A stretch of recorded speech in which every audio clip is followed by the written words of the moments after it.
The first developer to face the newly elected city commission slashed the height of a proposed tower Tuesday night, facing a political climate that has turned cool toward development. Fort Lauderdale City Commissioners voted late Tuesday to postpone a vote until June 19 so the new design can be evaluated. 7 stories were lopped off the proposed Alexan-Tarpon River Tower, reducing the tallest portion to a shorter, squat 14-story building, and dropping the number of apartments by 1.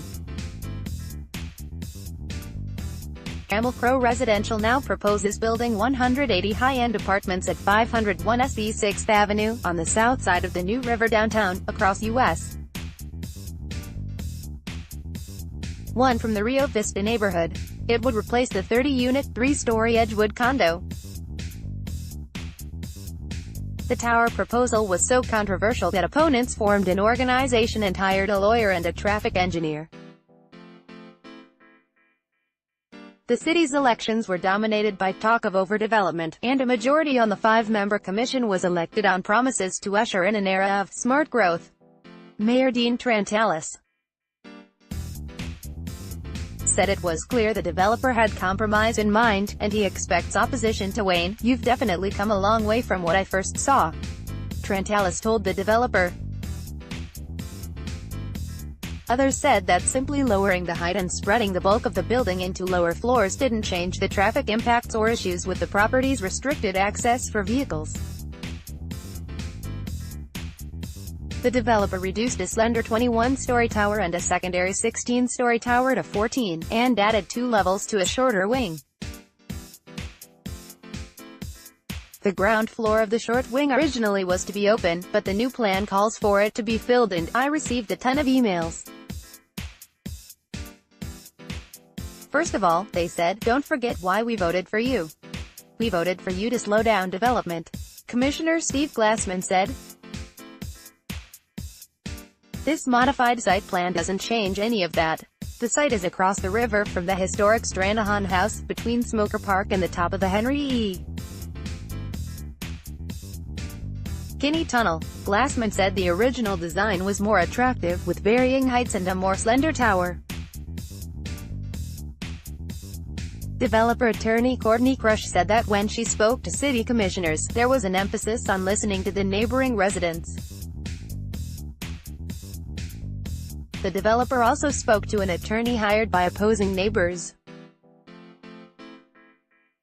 The new plan emerged Tuesday. "This new project, we just saw it at 5 o'clock today," City Development Chief Anthony Fajardo told commissioners. A 4-member majority, Trantalis and Commissioners Glassman, Heather Moraitis and Ben Sorensen, had stopped the project earlier this year as it was headed to an automatic approval. They voted to hold a public hearing, on the basis that city staff didn't properly apply land development rules. Critics said the city's downtown master plan recommends building heights taper down in that area, to a maximum 8 stories. Complaints also have rolled in about increased traffic on Federal Highway, U.S. 1 and in the Rio Vista single-family neighborhood. Drivers would have limited access to the tower.